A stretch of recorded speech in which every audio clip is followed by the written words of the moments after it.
Why messages not sending for a particular person on Instagram? Hi everyone, I'm here to assist you. Today without any delay, let's jump right in. First, open Instagram.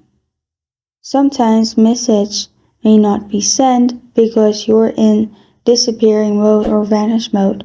To turn that off, make sure you hold this upwards and then it will be turned off and you will be able to message that person.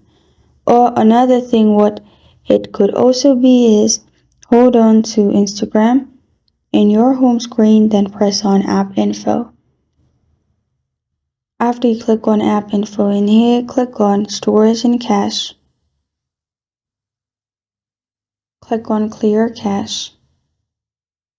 Press on clear storage. Press on OK.